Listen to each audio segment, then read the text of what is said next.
Today, April 21st, 2022. This is ELN Morning.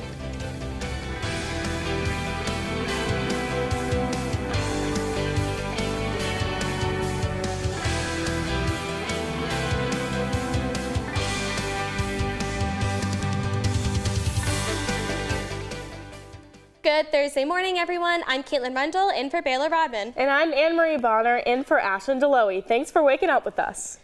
ELN University has switched its emergency campus safety program to a cheaper option, Rave Mobile. The new program condenses what the Live Safe app and e-alert system did before, saving $2,500 in the process. All students, faculty, and staff were automatically added to the new system. They can choose to update the information or opt out.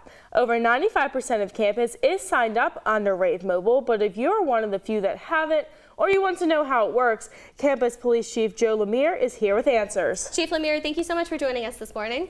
Thank you. It's good to be here to talk about it. So to start, how do I or another student get in touch with campus security through this new program?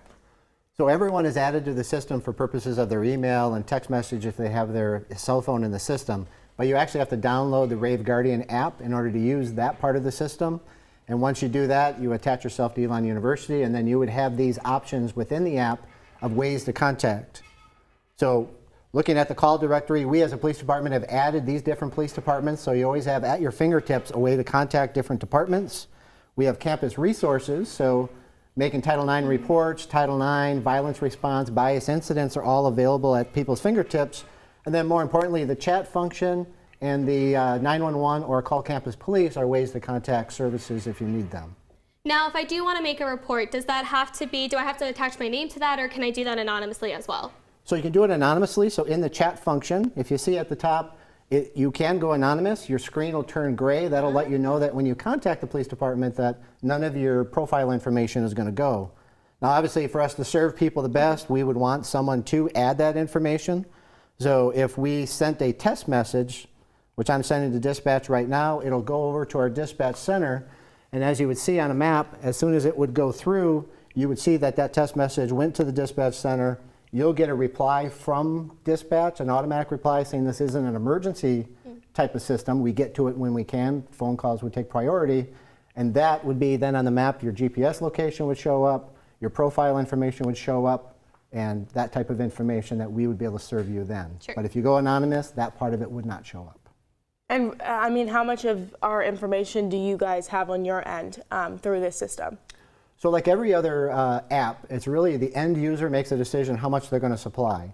So your email and your name is automatically in the system, but you would provide your cell phone number, you would provide a profile picture if you choose, you would provide emergency contact information. In mine, I provided vehicle information. And then at the end, we even have a section for medical information. So if you contacted us and you wanted emergency services to know that you had an allergy of some kind or a medical condition, where if you couldn't talk or chat, we could get somebody to you. You can add that, but it's not a mandatory thing to send. So it's really up to the end user to add as much or as little as they would want to. Now, I know there's also a feature on the app, the safety timer, right? Can you just explain what that is and how we would use that? So the safety timer is, if you go into it, well, it's not going to work for me right now. Oh, there we go. So friends and family or official guardian. The official guardian is actually our dispatch center. Friends and family come from your contact list, and you choose them. If you choose us, we're not really aware that you're using the safety timer until it expires. If you choose friends and family, your friends and family would know. They could see your GPS location, the direction you're walking. So if you said, I'm in the Sharp parking lot and I have to walk over to the Colonnades, it's going to take me 10 minutes, I set the timer, but somebody sees you heading in a different direction, your friend could check on you. Okay. At the end of the expire, you can add minutes, you could subtract minutes, or you could call police. Or at the end it expires, your friend gets about a minute to check on your welfare, and after that 1 minute, then we're notified. So we're only notified if your app expires and another minute goes by, and then we would check on you. Yeah, that's great. Well, thank you so much for kind of explaining this app to us. I know it's a little new, so that was really great. Thank you so much for joining us this morning. Thank you for being here. Thank you. And to read more about Rave Mobile, visit our website, elonnewsnetwork.com. And following the long weekend travel, COVID-19 cases are down again this week at ELN.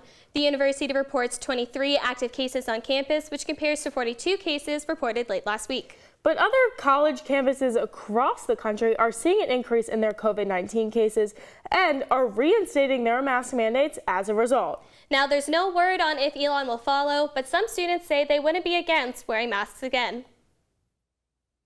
I think that would be actually a perfectly great idea. I don't think they should have gotten rid of it at all, and I would 100% support that decision if ELN decided to bring the mask mandate back. I think for the student health, I don't think it would be a bad idea.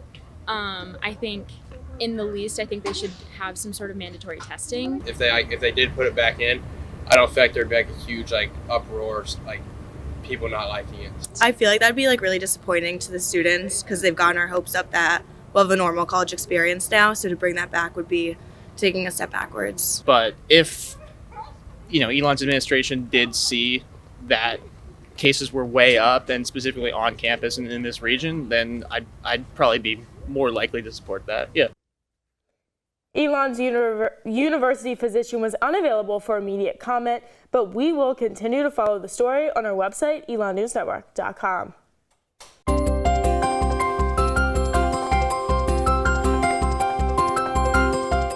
Joining us now live for a look at this weekend's weather is our Mason Willett out under the Oaks. Mason, good morning to you.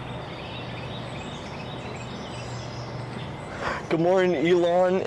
It's a little cold out right now, but this weekend is looking to be our warmest weekend of the year so far, with a lot of sun, with highs in the 80s and lows in the 50s. Monday is warm as well, with a high of 88 and a low of 57.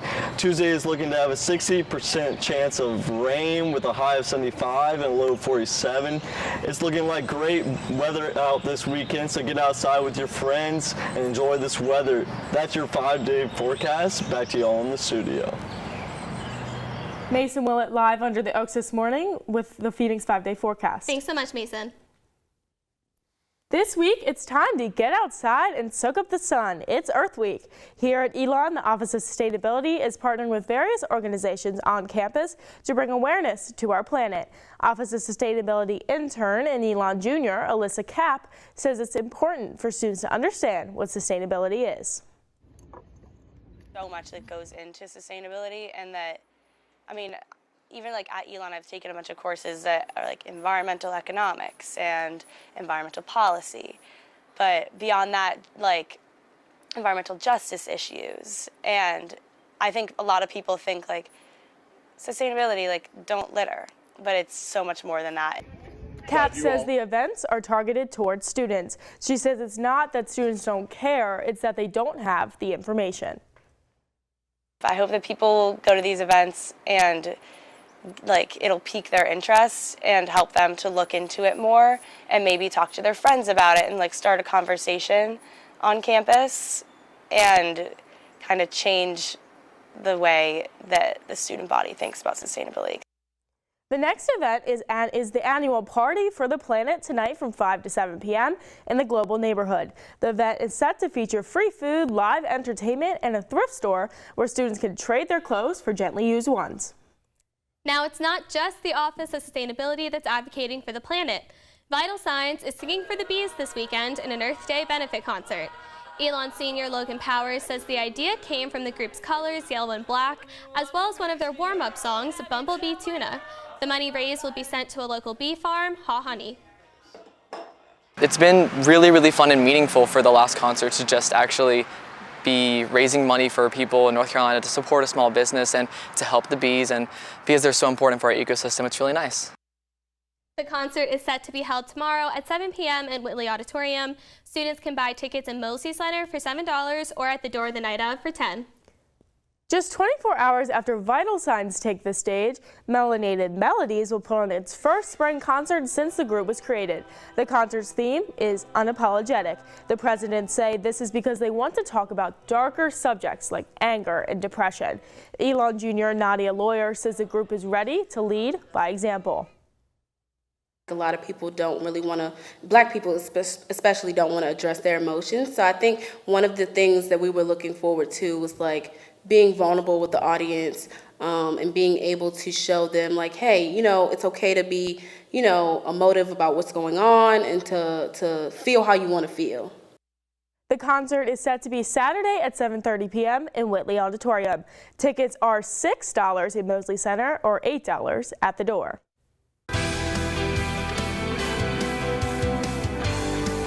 This upcoming weekend, the men's golf team will be traveling to St. Helena Island in South Carolina to tee off in the Colonial Athletic Association Championship Tournament.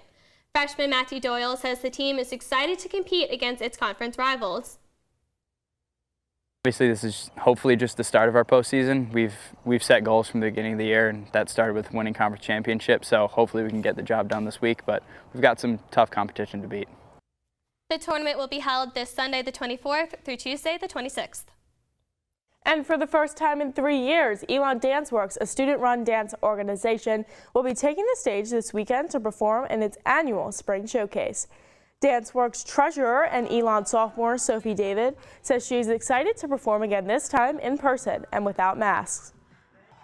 I have a mask requirement, which is really nice. We get to kind of bring back performance faces. So I've been saying to my dancers this week, think about your face, because we haven't had to do that for a year. So it's definitely nice. It feels like a real performance. There will be 4 performances throughout the weekend. All shows are set to take place in Yeager Recital Hall in the Center for the Arts and are free to attend. See, I don't know about you, Annemarie, but I'm really excited that all of these performing arts shows are coming back and we're finally able to go see them in person and not in this virtual setting. I agree. I love watching dance. I think it's great, and I will definitely have to check it out this weekend. Yeah, for sure. Well, that's all the news we have for you this morning. Thanks so much for joining us.